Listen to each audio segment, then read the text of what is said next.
Hello class 7 बेटा chapter number 10 transport of substances in plants and animals. Today we are starting our part 1 की इस video में starting के 3 page की हम रीडिंग करने वाले हैं।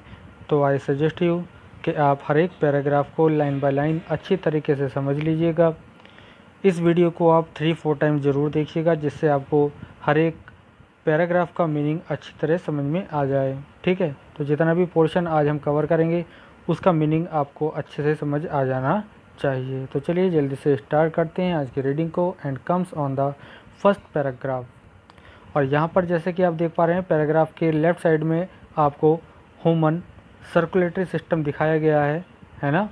तो यहाँ पर आपको वीन्स, हार्ट, आर्टरीज ये दिखाई गई हैं। ठीक है, इसी के नीचे आपको प्लांट का वैस्कुलर सिस्टम दिखाया गया है। यहाँ पर आपको लीव्स दिखाई गई हैं, water going up through xylem, stem, root, है ना। Food from leaf going to storage organ through phloem, ये आपको शो कर रखा है। तो इसको आप देख लीजिएगा और समझ लीजिएगा, क्योंकि इसको आपको ध्यान रखना इसलिए ज़रूरी है क्योंकि हायर क्लासेस में इसके बारे में बहुत कुछ आपको पढ़ने के लिए मिलेगा। तो चलिए जल्दी से स्टार्ट करते हैं पैराग्राफ 1 को। We know that water, oxygen are vital for the survival of all living organisms on the earth. आप जानते हैं कि पृथ्वी पर अर्थ पर जितने भी लिविंग ऑर्गेनिज्म हैं, उन सब के लिए फूड और वाटर एंड ऑक्सीजन, ये 3 ऐसे रिक्वायरमेंट हैं जो हमें जीने के लिए बहुत ज़्यादा ज़रूरी होते हैं। Developed organisms like humans and flowering plants have a well organized transport system within themselves. जो डेवलप्ड ऑर्गेनिजम्स होते हैं, जैसे लाइक ह्यूमंस, जैसे मानव जाति है ना, मानव हैं, और फ्लावरिंग प्लांट्स मीन्स फूलों वाले पौधे, have a well organized transport system, उनके अंदर एक बहुत ही वेल ऑर्गेनाइज, बहुत ही अच्छे तरीके से, सिस्टमेटिक तरीके से ऑर्गेनाइज एक ट्रांसपोर्ट सिस्टम होता है। ट्रांसपोर्ट सिस्टम कहते हैं एक जगह से दूसरी जगह किसी चीज़ को ले जाने वाली एक जो संरचना होती है ना, वो तो ट्रांसपोर्ट सिस्टम उसको कहते हैं। विद इन देमसेल्व्स, उनके अंदर होता है। This system is used to move important substances from one part of the body to another. ये सिस्टम क्या वर्क करता है, ये इम्पॉर्टेंट जो सब्सटेंस होते हैं वो बॉडी के एक पार्ट से दूसरे पार्ट तक ले जाता है।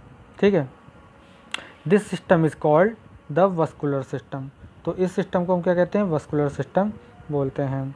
The vascular system consist of different kind of tubes which carry different fluids with its contents of important substance.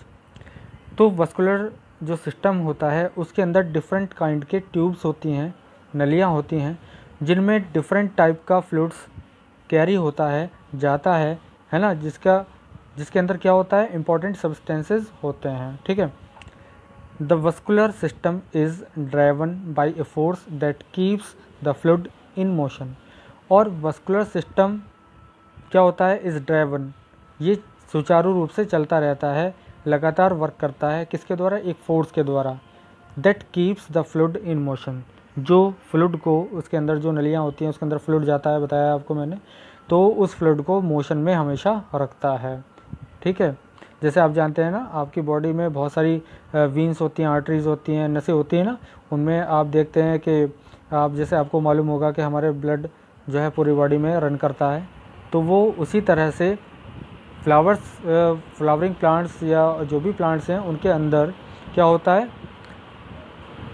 वो जो इम्पॉर्टेंट सब्सटेंस होते हैं, फ्लूइड्स होता है, वो बॉडी के एक पार्ट से दूसरे पार्ट तक जाता है। ठीक है, the vascular system is driven by force, एक फोर्स के द्वारा, कीप्स द फ्लूइड मोशन, और फ्लूइड को मोशन में रखता है।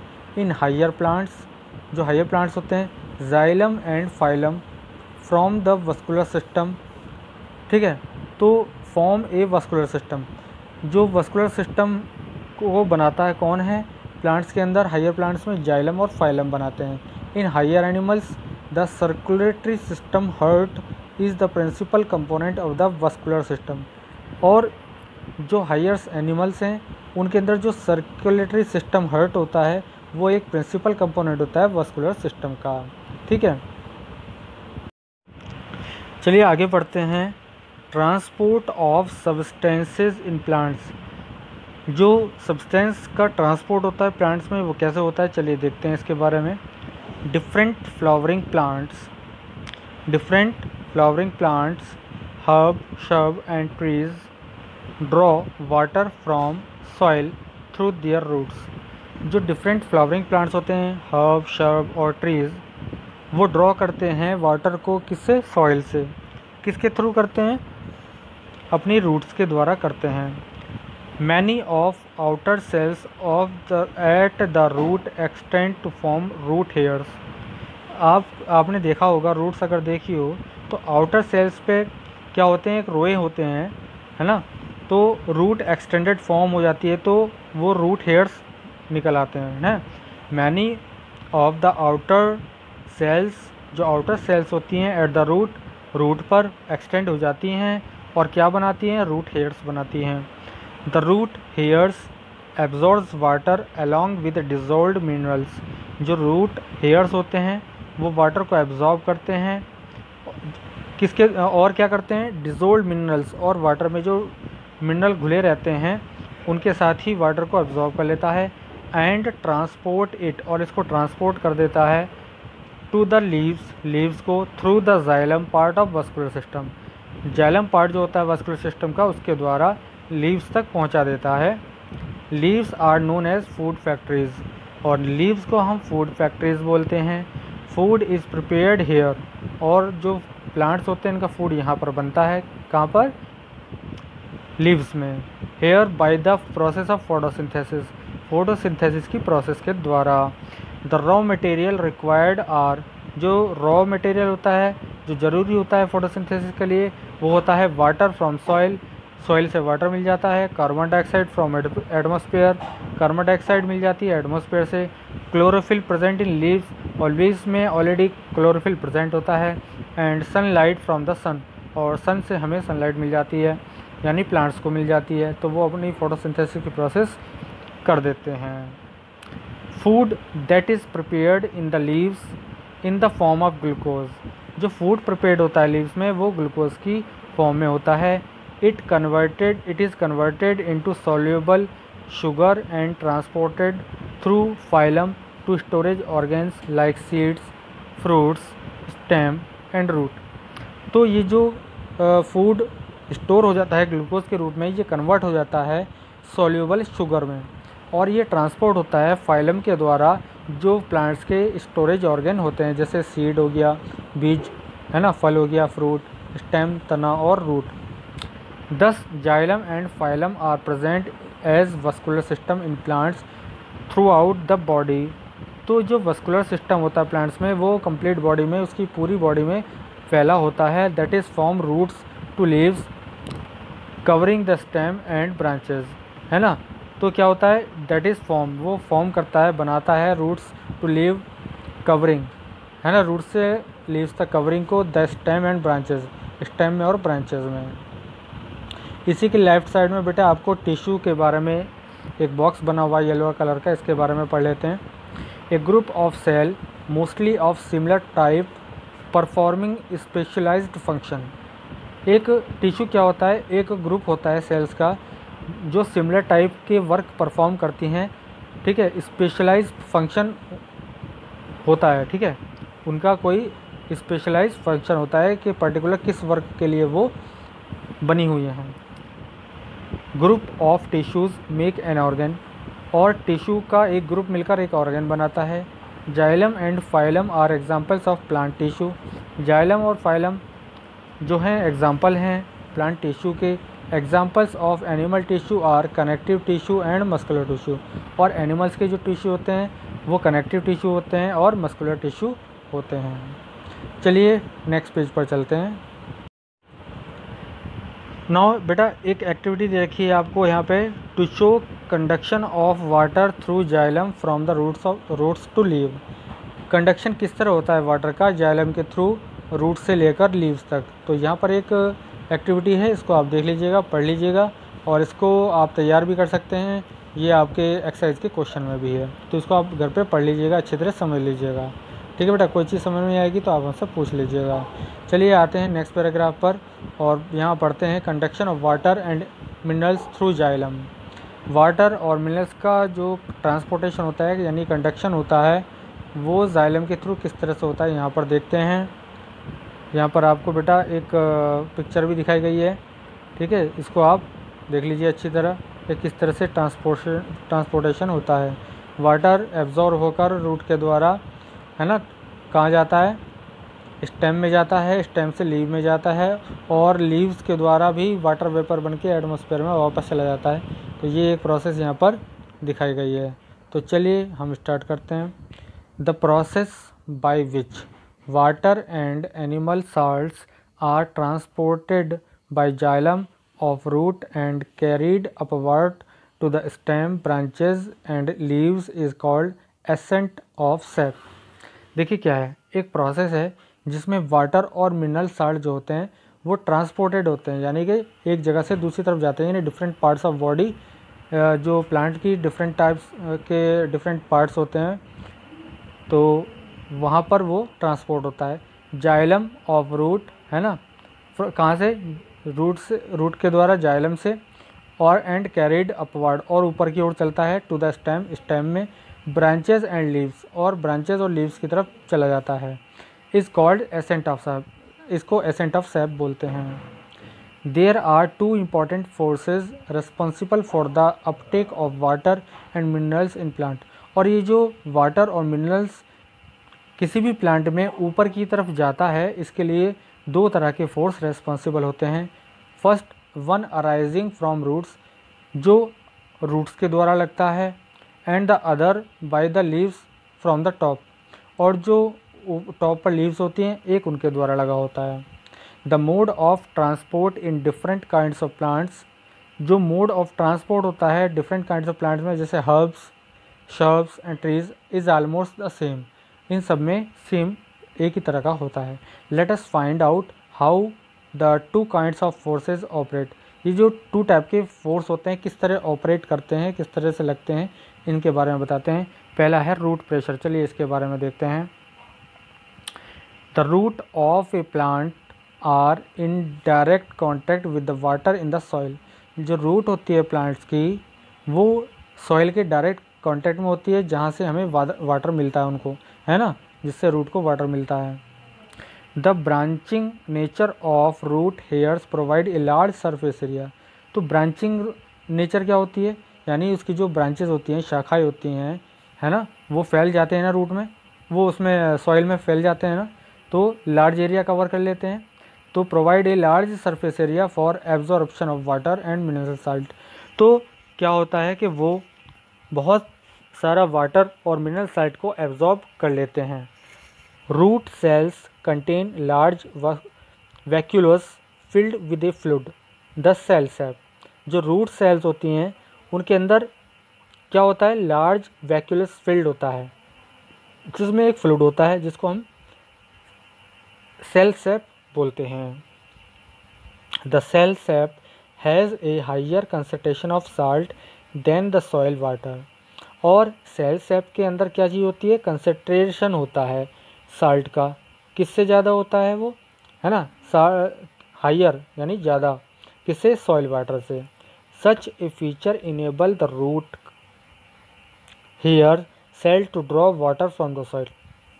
और इस फीचर की वजह से जो रूट्स हेयर होते हैं इनेबल हो जाते हैं, इस काम को करने में के योग्य हो जाते हैं, क्या, किस काम को, draw water from soil, soil से वाटर लेने के लिए, through a process known as osmosis. और किस प्रोसेस के द्वारा, ऑस्मोसिस की प्रोसेस के द्वारा। The continuous absorption of water by roots build up sufficient force.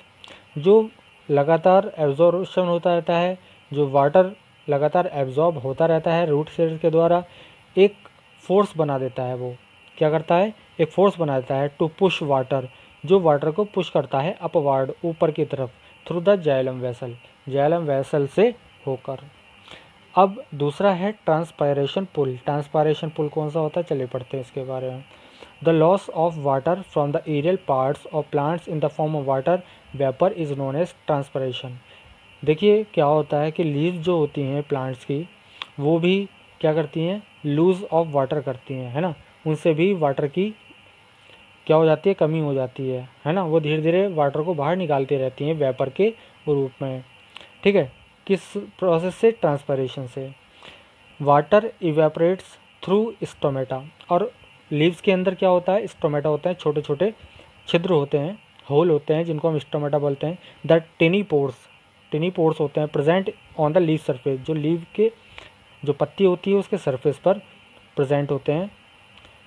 When water is lost from the leaves either due to transpiration or consumed in the process of photosynthesis, जब water की कमी हो जाती है, water कम हो जाता है, किस प्रोसेस में, ट्रांसपोरेशन में, या ट्रांसपोरेशन के अलावा कौन सी, प्रोसेस ऑफ फोटोसिंथेसिस, फोटोसिंथेसिस की प्रोसेस में। The water column becomes greatly stretched, तो वाटर कॉलम स्ट्रेच्ड हो जाता है एंड क्रिएट्स ए पुल, और उसमें एक पुल यानी दबाव पड़ने लगता है, एक फोर्स लगने लगता है। The continuity of water column does not break, तो ये वाटर की जो वाटर कॉलम की जो कंटिन्यूटी होती है ये ब्रेक नहीं होती है, due to force operating between water molecules and also between the water molecules and wall of the xylem vessel. तो ये जो फोर्स लगता है ये कम नहीं होता वहाँ पर, और किस वजह से नहीं होता है कि जो वाटर मॉलिक्यूल होते हैं और जाइलम वेसल की जो वॉल होती है ना, उन दोनों के बीच होने की वजह से वो ऑपरेट करता है, और वो कम नहीं होता, वो लगातार कंटिन्यूस लगता रहता है। The transpiration pull is sufficient, और ये जो ट्रांसपायरेशन पुल होता है ये काफ़ी होता है टू रेज वाटर को बढ़ने के लिए इन द लीव्स में ऑफ द टॉलेस्ट ट्रीज, जो सबसे लंबा ट्रीज होता है। तो यानी कि जो सबसे ऊंची ब्रांच होगी वहाँ पर जो लीव्स होंगी वहाँ तक भी वो वाटर रेज हो जाएगा, चढ़ जाएगा ऊपर तक, ठीक है, इस पुल की वजह से। और यहाँ पर इसके बाद राइट साइड में आपको जाइलम के बारे में एक कॉलम बॉक्स दिया हुआ है येलो कलर का। These complex tissues composed of more than one types of cells, तो ये जो कॉम्प्लेक्स टिश्यू होते हैं ये more than one type of cell यानी एक से ज़्यादा टाइप की सेल से बने होते हैं। They consist mainly the dead elements tracheids, vessels, xylem, fibres and a living element xylem parenchyma, तो ये इन चीज़ों से मिलकर बनता है, ठीक है। तो ये सब जितनी चीज़ मैंने आपको नाम बताए थे। चलिए नेक्स्ट पेज पे चलते हैं। 10 due to combined effect of push force due to root pressure and pull force due to transpiration, तो जो कंबाइंड इफेक्ट होता है, जो पुश फोर्स हुआ किसके द्वारा, रूट प्रेशर के द्वारा, और पुल फोर्स हुआ ट्रांसपायरेशन के द्वारा बाय लीव्स सेल्स में, तो वाटर मूव्स अपवर्ड, तो वाटर जो है ऊपर की ओर जाता है अलोंग द जाइलम वेसल से होकर। तो यहाँ पर बेटा आपको एक्टिविटी 2 दे रखी है जिसमें process of transpiration by leaves बताया गया है, ठीक है। ऑस्मोसिस आपके पास नीचे दिया गया है, इसको पढ़ लेते हैं। This is a physiological process taking place when two solutions having different concentration are separated by a semi-permeable membrane, तो ये एक फिजियोलॉजिकल प्रोसेस होती है जिसमें दो डिफरेंट कंसंट्रेशन वाले जो सॉल्यूशंस होते हैं, है ना, वो सेपरेटेड होते हैं क्या होते हैं, सेपरेटेड, अलग अलग होते हैं सेमी प्रेमेबल मेम्ब्रेन के द्वारा। इस semi permeable membrane is one, और ये सेमी प्रेमेबल मेम्ब्रेन क्या होती है, that one allow only water molecule to pass through, केवल वाटर मॉलिक्यूल को पास करने अलाउ करती है। The movement of water molecules take place across the membrane, और मूवमेंट जो होती है वाटर मॉलिक्यूल की वो मेम्ब्रेन के तरफ होती है, किधर, from dilute solution to concentrate solution, वो डाइल्यूट सॉल्यूशन से कंसनट्रेट सॉल्यूशन में होती है। This process enables cells to cells movement of water in the root cells after it is absorb from soil. तो ये जो प्रोसेस होती है इनेबल करती है सेल टू सेल मूवमेंट को, है ना, वाटर की जो सेल टू सेल मूवमेंट होती है उसको इनेबल करती है ना, इन रूट सेल से आफ्टर इट, इसके बाद एब्जॉर्ब, जो सॉइल से ऑब्जर्व क्या होता है, एब्जॉर्ब होता है water by the root hair के द्वारा। Thus water finally reaches the xylem of root, तो वाटर फाइनल स्टेज पर रीच करता है जाइलम ऑफ रूट। ठीक है, तो उसके बाद आपको एक्टिविटी 3 यहाँ पर बताया गया। तो बेटा यहाँ तक हमने आज कंप्लीट कर ली है रीडिंग को, और इसके बाद हम नेक्स्ट वीडियो में conduction of prepared food through phylum यहाँ से स्टार्ट करेंगे। तो आज की रीडिंग कंप्लीट हो चुकी है। आई सजेस्ट यू इस वीडियो को आप 3-4 टाइम जरूर देखिएगा, जिससे आपको हर एक पैराग्राफ की मीनिंग अच्छी तरह समझ में आ जाए। ठीक है, तो बस आज के लिए इतना ही। आप इसको प्रिपेयर कर लीजिएगा, अच्छी तरह समझ लीजिएगा। कोई चीज़ आपको समझ में नहीं आई हो, कोई पैराग्राफ या मीनिंग, कोई डिफ़िकल्ट टर्म्स ऐसी हो जो आपको समझ में नहीं आई हो, तो आप हमें व्हाट्सएप ग्रुप पे मैसेज कीजिएगा, आपको हम वहाँ पे सॉल्यूशन प्रोवाइड करा देंगे। तो बस आज के लिए इतना ही। Thank you.